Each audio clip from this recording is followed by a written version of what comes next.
Why am I thinking Mako? No, Mako's the B&M Hyper. Montu.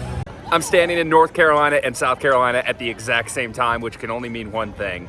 Well, I'm at the state border, so I guess it could mean a lot of things, but I'm at Carowinds. So the only theme park that I know of that goes into two different, and might as well enjoy it now. I was hoping to have a night ride on Fury, but the rain looks like that's not gonna happen. But hey, why not get a few hours in a cold, cold day when it was in the 70s plus the past 2 days, sun was shining, well, the front and store moving in, and that's gonna make today a little chilly. I bought a Prestige Pass this year, basically the ish replacement for the Platinum Pass. I mean, you can get the Golden upgrade. It's a higher end. It's probably not going to be worth the amount of money that it costs, but I figured I'd try it for this year. Also, it gave me a couple free tickets, and since my wife's not going to have time to do like a season pass situation, she's going to be able to work out well with the guest passes that I can bring a friend, so that'll work there. You get your own little separate entrance, and on a day like today, it's not gonna make a difference right now. Tomorrow, I won't be here tomorrow, I'll be working. Sunday, yeah, Sunday I could see where it could be, and in the summer I could see where it's definitely gonna be helpful. We'll figure out this year whether it's worth it, and if I decide to just go the base and upgrade, or this pass, like I decided to, it's $2.99 plus tax, and then you have to add the extra for all the other parks of the Cedar Fair's chain. But then again, the pass may get changed completely again with the merger between Six Flags and Cedar Point. A big thing for all the Cedar Fair's rides, particularly Carowinds, find out what rides are open while you're here for your early park admission. In this case, the big one is Nighthawk. Well, it's a long line, so I might as well get a ride in on it.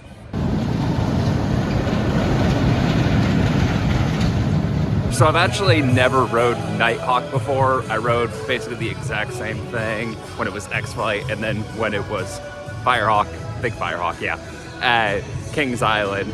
But the first time I ever came to Carowinds, it was closed for refurb. The other time, because the capacity is horrible and loading time takes forever, I was like, I don't need to get beat up for it. But hey, now it's a walk-on, so why not?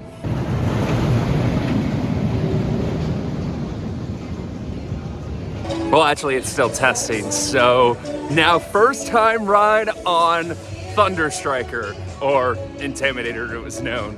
Now, we all know I'm not the biggest fan of this ride to begin with, basically because it's a not as good version of Fury 325, and it kind of snails through, particularly when it's cold on a day like today, so I'm not expecting to get great airtime hop. But hey, since the amazing retheming, I might as well get a ride in on a B&M Hyper. And I really do like B&M Hypers, just this one hasn't been able to do it for me, and I really think it's because Fury is right down the road. And if people are wondering, hey, why aren't you just running right to Fury?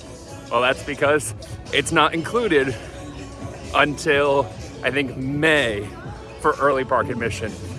It was nice not to get stapled in, so I actually did get a couple pops, and then I knew where the big airtime hill is. That second overbank is my favorite airtime moment on this ride.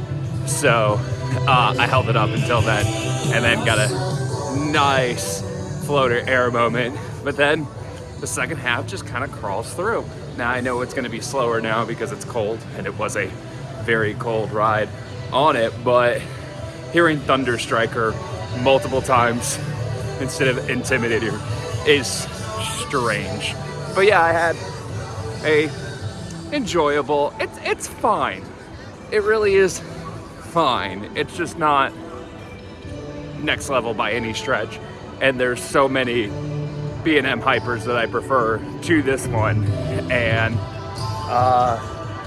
X-Flight, wow, going back in time.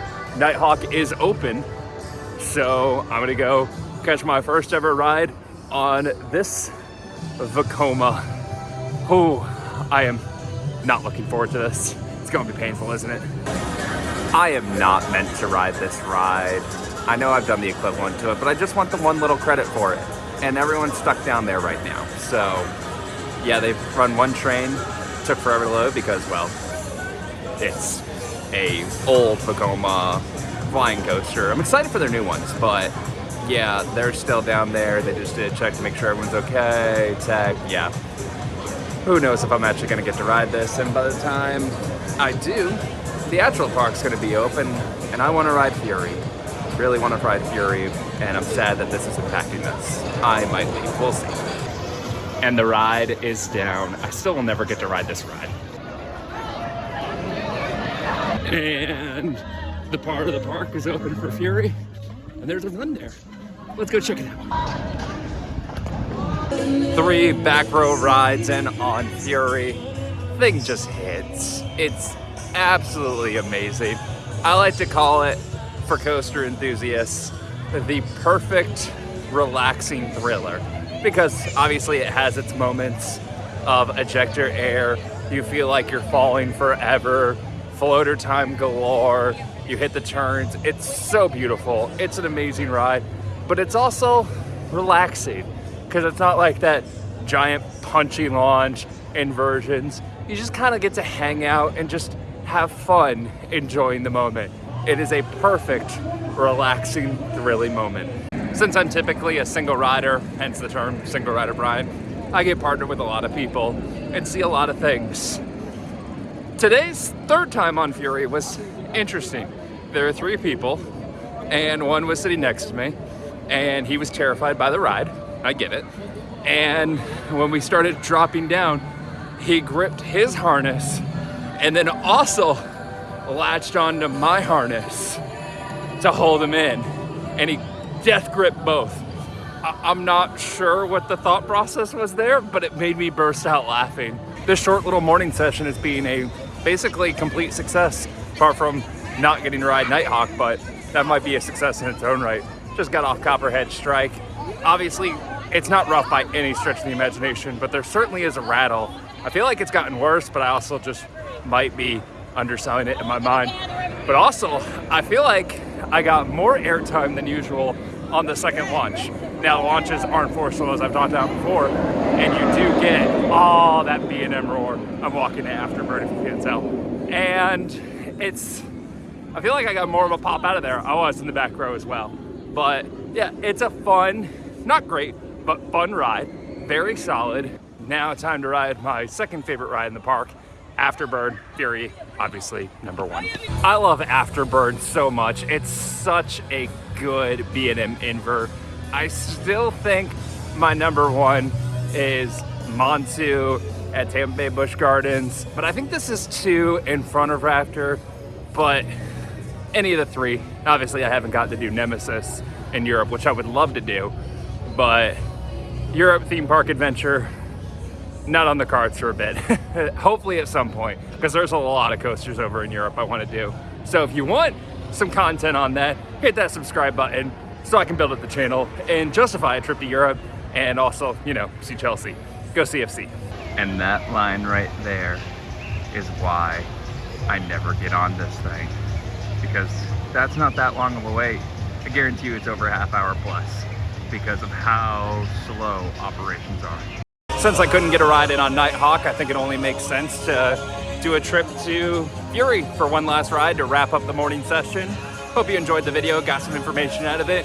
Like, subscribe, share, all those are appreciated. Plus, down in the description below, I give like a recap of Fury 325, plus my overall rankings of rides and thoughts, particularly the marquee ones. Thanks for watching.